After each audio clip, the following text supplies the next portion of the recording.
เตียนบ่ในนี่สังสารในปีนะนี่คันธาลงเนี่ยคันธาอีหยังบ่เนี่ยคันธาเตียนนี้วะคันธาอีหยังคันธาเตียนนี้คันธาเตียนนี้ทีเดียวนี่ตะกาเขาเฮ็ดอยู่นึกอยู่กว่าอยู่ไปอยู่นี่ลายๆแต่เตียนนี้เตียนน่ะเตียนน่ะเขาเฮ็ดที่ว่าพร้อมเลยอยู่เลยเศร้าไหนมันนี่อ่ะเตียนนี่อ่ะเขาเนี่ยก้านเนี่ยขายตังมันเหมือนเนี่ยก็พร้อมจังเลยกินข้าวมันนี่อ่ะเตียนนี่ลูกนี่เมนี่เจ้านี่โผนี่ปีนี่น้องนี่เจ้านี่คุณเตียนฮะกันนั่นก็รู้ปันกันได้ก็รู้ยืนกันได้ก็รู้เมียใจนี่อ่ะใช่ไหมเอาตูเฮ็ดเตียนอันตูเฮ็ดเตียนนี่นี่ในโลกานี่คุยกันนี่สังสารไปป้าเนาะนี่อันเจ้าก็เฮ็ดไว้การอ้ากู้สู่นั้นไปป้า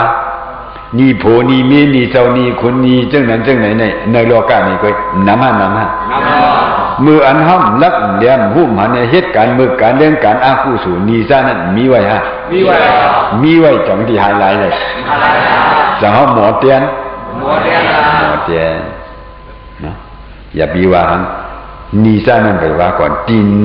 ตอนนี้กินนี่ย่ำเขาถูกกันกูกันบ่ห้ามกูว่าในชาติมาเขาไม่ตายเป็นหมา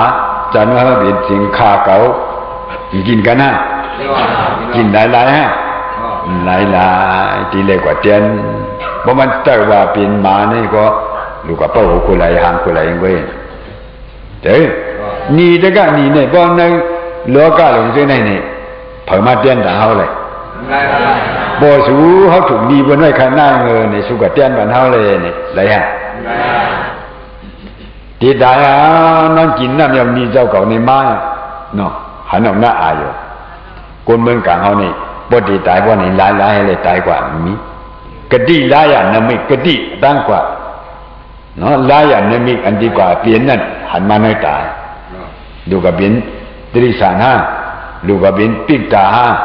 ดูกว่างานลายฮะดูก็เป็นผีฮะดูก็เป็นโกนฮะนมินี่โปมาเนาะบ่มีนี่บ่นี่เจ้านี่จะได้มาเนาะมาเนี่ยสู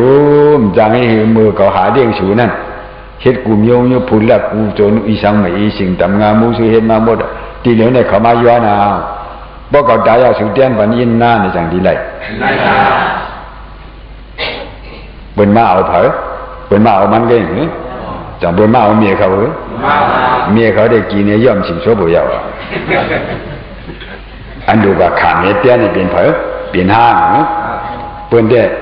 ซ้ำอยู่ยังแทงเนี่ยคือแม่ย่อมเน็บดินเน็บมือฉิงโชว์แบบนี้ซ้ำอยู่แทงก้นหานีก้นหานีแทงก้นไอเลี้ยงอยู่มาเตียนนี่แทงบุยอกี่เหรอเฮ็ดฉันจะไหนนี่เปิ้นก็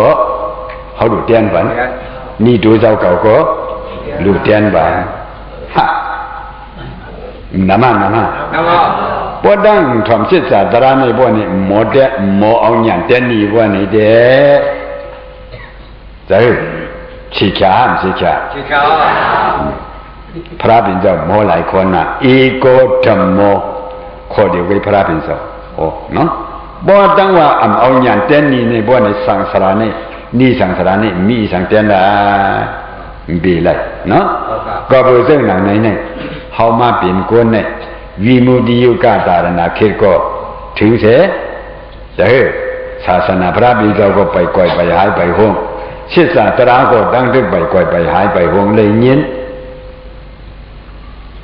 เลยทอเลยหูตัวกูเดียวก็ตั้งตึกจ้างจ้ามาอยู่ดีกินหวานให้เลยจ้างเลยกำเลยตั้งตึกว่าไปตันบ่ไหนที่ใครเอาหยังเตียนฮะที่เอาขันธาเตียนฮะเอาขันธาเตียนมือเตะมือเตะนะเอาขันธาเตียนเนี่ยเอาหยังเตียนเนี่ยได้ไปสิเด้อมันนั่นกูกว่ายิงกว่าเหี้ยหาเลี้ยงดูเลี้ยงมีเลี้ยงเจ้าเลี้ยงผัวมีดั้งนำลงป้ากว่าเหี้ยมีเอาน่ะก็หาเลี้ยงก่อนที่ตังนี่กว่ากูเพิ่นเห็นมาเลี้ยงกูเพิ่นมา ปานาธิบก็เอาบนตายมาเลี้ยงบ่นี่กูมาเลี้ยงเขามาเลี้ยงอันสิชอบอย่างนั้นนั่นนี่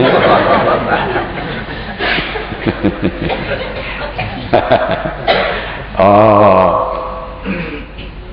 เช่นไหนเลยเตียนมานี่ปกป้องมีกาหืออันนั้นมาเตกะตันตราอันนั้นมาเตกะตันตรานับเลยมาเล่นตัวเลยวะนามาก็ไปเส้นไหนเนี่ย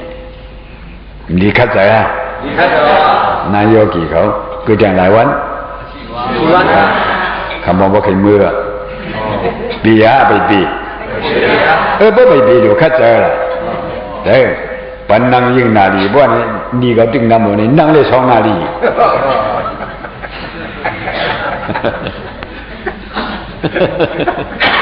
ฮะสำนึกว่าเจ้าเสียลาได้ง่ายเขาเดี๋ยวบ่เคยตาย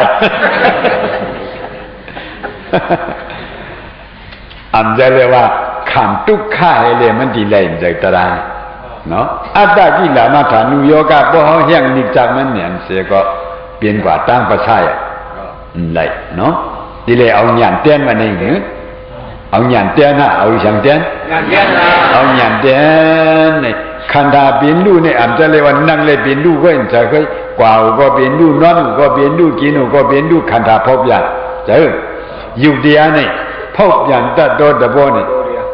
มันเปลี่ยนอยู่รูอยู่กูขิงญาณห้ำด้วยกันบ่ญาณเฮาด้วยหมานะกว่าอยู่ก็หมานะกินอยู่ก็หมานะนอนอยู่ก็หมานะบ่ด้วยบ่นี่เป็นญาณนะญาณอันมือหุสนะเป็นแม่ญาณขันธาอันเป็นรูนั่นทุกขเทศะบ่นี่ขานี่คือกันอยู่ติ๊กๆเฮ็ดก็กันอยู่ติ๊กๆว่านี่ဖြစ်ပြแม่ความมันเขาเนาะขันธาเป็นรูญาณหุซ้อมเป็นรูทุกขเทศะญาณหุซ้อมเมกะเทศะพอจำหมู่เส้นในติ๊กๆว่านี่วิปัสสนาเขาฮะเขาก็มันใจนี่เข้าสิๆก็อำด้วยเฮียญาณเขาเนาะญาณเขาก็ไม่สักกูเฮียนะนี่กูมืดเตาก็เฮินแค่ขี่ในบนนุ่งกับหุงพักขี่ในบนกินข้าวอยู่กับจ้อนี่เจ้าก็ไม่จับหมอเขาก็เฮินว่านี่เก้าเจ้าไม่จับหมอเขาก็เฮินว่านี่เก้าใครมือก็มือจังไปยังชิวด้วยแล้วกันอ๋อในใจต้องไม่จะใครกินด้วยดูจังมีธรรมะสะโพตราก็อย่างนี้อันนี้บนห้องว่าธรรมะนุปัฏนาตติปทาอ๋อธรรมะสะโพตราเปลี่ยนเหตุรู้เหตุเนาะวนมาตั้งกินต้องไม่ว่านี่ด้วยเลยต้องไม่อันนั้นเป็นพุทธเป็นตอนเป็นแคบก่อนจังมีสะโพต้องไม่อันนั้นสะโพตรามาสะโพตระอันนั้นธรรมะเนาะสะโพตระต้องไม่เข้าในราชสีห์เนี่ยสะโพตระต้องไม่อาหาระมาบ่เอาหยังมาด้วยเด้ๆมันลาวะมันมวนมันแคบมันปยามันละมามันเดียงจังมีค่ะมีสะโพหลายๆไว้เนาะเปลี่ยนให้รู้เห็นมานะพวกกันในมหานุวะเนี่ยอ๋ออยากได้ใส่ต้องไม่เข้าไงก็เปลี่ยนตราบ่มใจเส้นไหนบ่ในขิงได้อยู่เว้นบ่ในได้กินข้าวในพอมาเลี้ยงหังหมอต้องเปลี่ยนมาใหม่ต้องบ่เคยเกี้ยนเอาเจอลำโตซาบ่ในเป็นหยังกิเลสข้าวยังเข้ากิเลสข้าวบ่ในนิปุนย่อมหาดื้อมายิงดีกินเขียนนามาเนาะก็เบอร์เส้นไหนหนึ่งเนี่ยตราในมามือเลยตราได้มาเสียห้ำด้วยกันเนาะอากาลีก็อาคามลินวันนี้นะ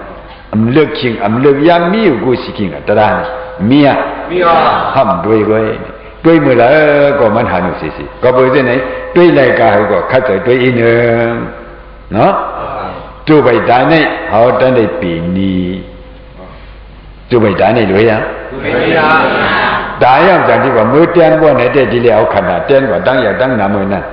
ในเอาอย่างเตียนปองในเย้าบ่ในเด้อีสิดับร้อนอีสิอ่ะนะก็เมื่อเปลี่ยนนางผีบ่ในก็นางผีตระบาดก็เมื่อเปลี่ยนก็คุณผีในก็คุณผีตระบาดตระบาดบ่ใน อเปงอะไรปีขึ้นมาเมืองคนผมขึ้นมา3 ผูกเจนลงขึ้นกว่าก็ไปใครเขานิพพานก็ที่จานอิ่มๆเนี่ยก็จานกาเพียงไม่ได้1 จานเนี่ย1 ผูกเนี่ยกา60,000 ปีเนาะ60,000 ปีเนี่ยจานดีค่าเว้ย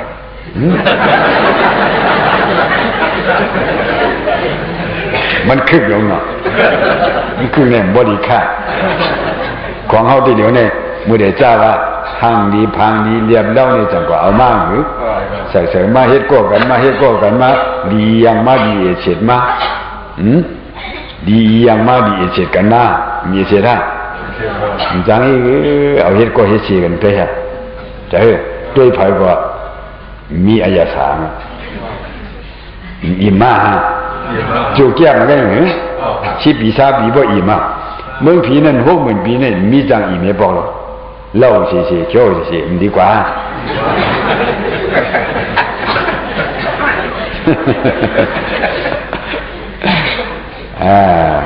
คือใจเย็นแล้วก็บ่ไว้ใจเช่นนี้สับบิวังกามาตนามาจังดีไว้ใจเช่นนี้บองมาบ่นี่ดีเลยยังชิวเบียก็ใครเมื่อเป็นผีเนี่ยอย่าบิว่าบ่ก็เมื่อเป็นผีบ่ในภายใน5 บาทภายใน5 บาทฉันดีว่าในผมโยกีเขานะบ่ใจเช่นนี้บ่มาบ่นี่กามาตนาบ่ว่าในเดี๋ยวนี้อย่างนี้สมุทัยที่สามเป็นฮะจังดีเลยจังนี้ดีปีเลยปีเลยยิ่งเช่นน้ำดีก็5 บาทเช่นนั้นเนาะหลวงอย่างเตี้ยแบบนี้เนี่ยบ่ใจเช่นในมาบ่นี่ใครพี่ใครเลยบ่นี่เจ็บเลยล่ะเนาะที่แล้วสังเตี้ยชิวมาดไปทางหายชิวมาดไปทางหายเสือฮักใจชายใจมือเจ็บใจฮักใจเปียงชิวมาไปทางหายดิใจพอหายก็นิโรธชิวมีอ่ะเนาะก็บอกเส้นในการวิปัสสนาในการเต้นนี้ต่อมือในโยกีเขาดูเลยเทียบทัดเดียวคันธาเตี้ยนห้าเดียวหยั่นเตี้ยนห้าเดียวคันธาเตี้ยนห้าเดียวหยั่นเตี้ยนห้าสังหารที่ไหนฮะ